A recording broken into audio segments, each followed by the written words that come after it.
But this is the thing, this is Middle East, and just know that not every home is kind to everyone. Not every boss is kind to every maid. Guys, assalamu alaikum warahmatullahi wabarakatuh. Welcome to my YouTube channel.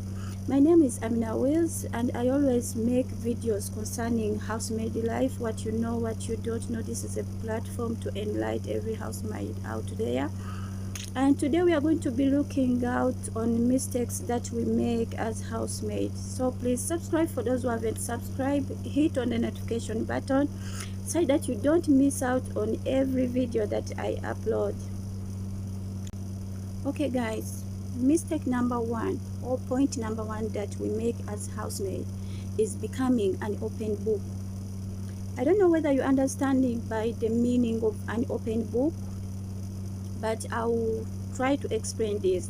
Becoming an open book is like trying to narrate all about your life, all about your background. Yeah, it's not bad if someone asks you about your background and where you came from.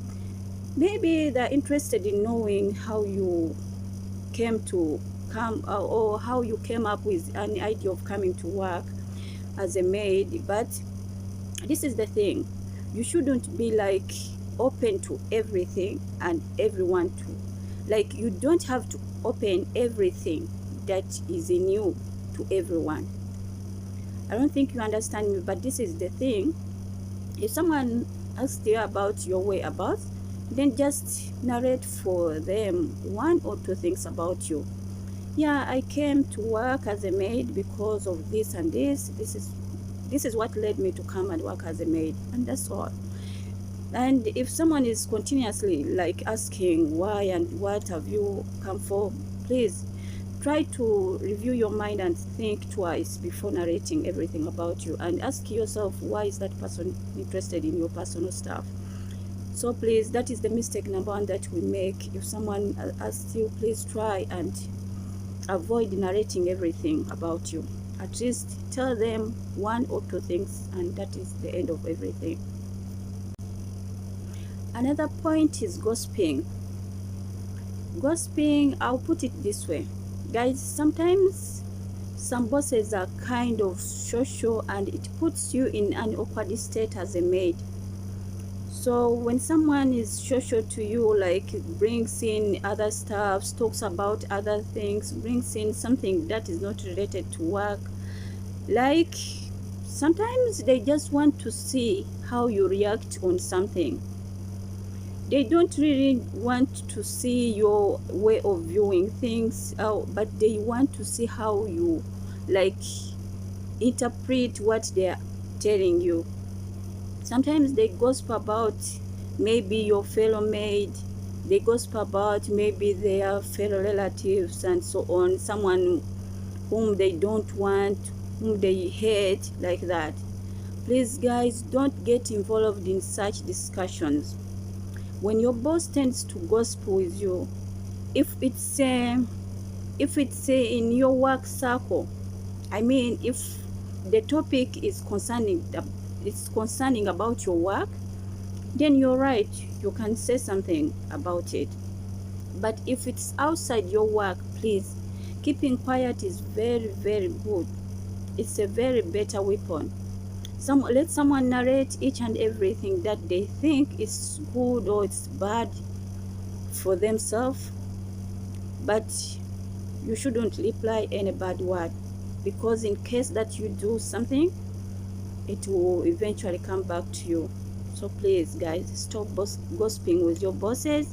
If you find such a boss, please be careful. Guys, another point is our phones. Please and please, don't make it a habit that your boss finds out that you stay on phone 24/7.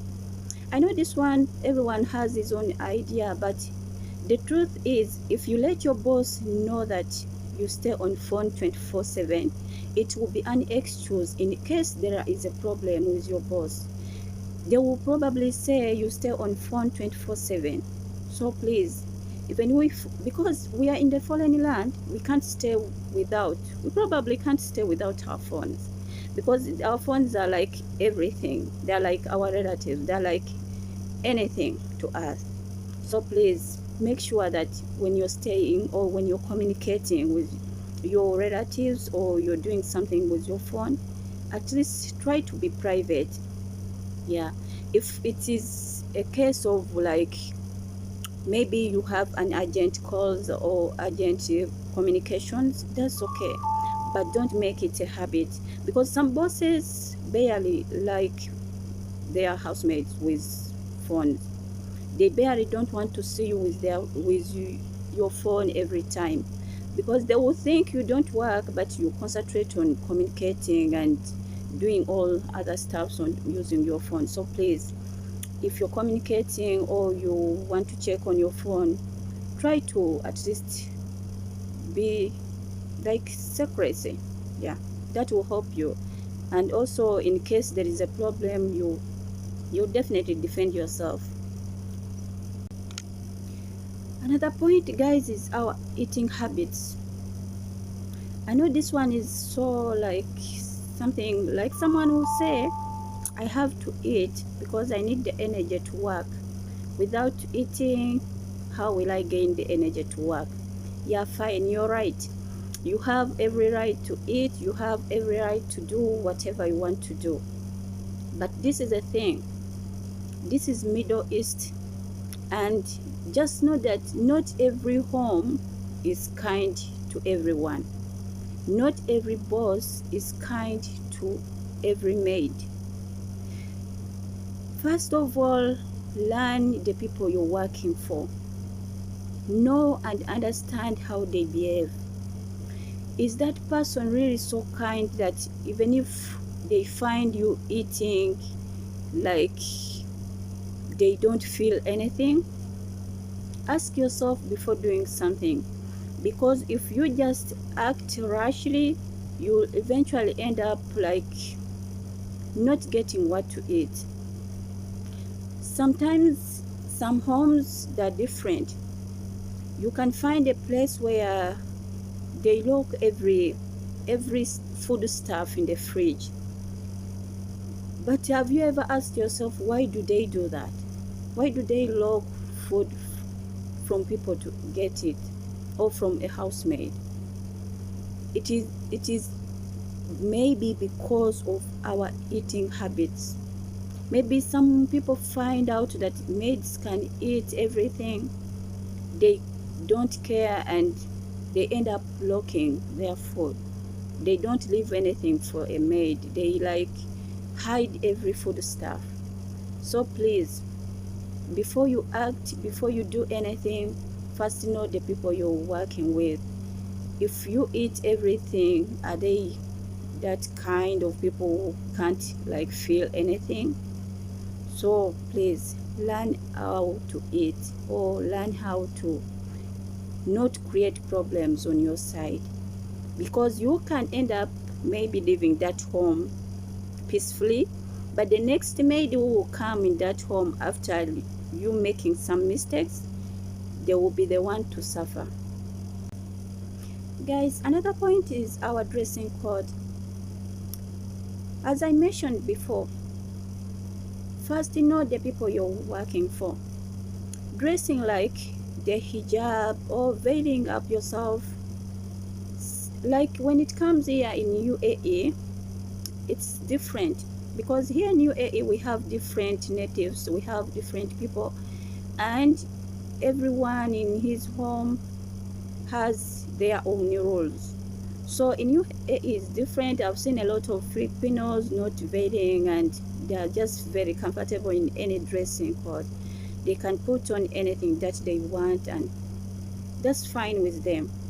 So this one, it goes to my non-Muslim friends. Please guys, if you find a home that is so hard on you that they don't want to let you like be with an open, like non-Muslim, of course it's so hard to veil, and you find it uncomfortable when you're veiled up and you have to work and so on. Maybe the dressing code, also the size of your dresses and so on, or uniforms. Guys, if you're going to bear with such a situation, then you should know it will take you 2 years and everything will be fine.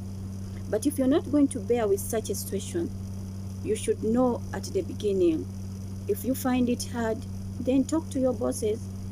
Maybe you can find another home, or you can find another sponsor, or they can find you even another sponsor who can at least bear with your conditions. If you can't bear with someone's conditions, then don't step in the home to work, because if you start working and it takes like a month, someone will say she's very comfortable with everything. With time, when you start like arguing after something, they will say no, this is not good, and it will create problems on your side. So please avoid it in the beginning. And if you're not comfortable with the dressing code, also work on it at the beginning of your contract. Thank you for watching. Guys, another thing is that you shouldn't let your guards down. I'll explain this. By not letting your guards down is that you should keep what you have, or your pocket should be secretly yours. Sometimes when someone knows that you have money in your pocket, they tend to get advantage of the situation you're in. So you shouldn't let your bosses know whether you have money or you don't have money. Sometimes we housemates, we have a habit that when we have money, like we show off, that we have a lot of money. But this one is not good, because when your bosses know that you have money, sometimes they tend to do things against what you're expecting. So aujourd'hui aussi c'est un autre jour. La ilaha. Le monde part en couille. Non. Let you not let it out. That's because whether you have or you don't have, because someone can take advantage of the situation you're in to do whatever they want to do. So please watch out. Guys, another point is to keep your emotional feelings. Yeah, everyone has their emotions, whether they're good or bad. But the thing is, you should keep to yourself your emotional feelings. You shouldn't let your bosses or whatever people around you to know that, oh, you're like this, you're feeling this way, you're feeling this low. It isn't good at all. So if you're going to work and you have such habits, please reduce on them or stop completely showing them off. Guys, thank you for watching my videos. I hope you liked and picked up something. Please watch my videos on how to cook, and see you in my next video.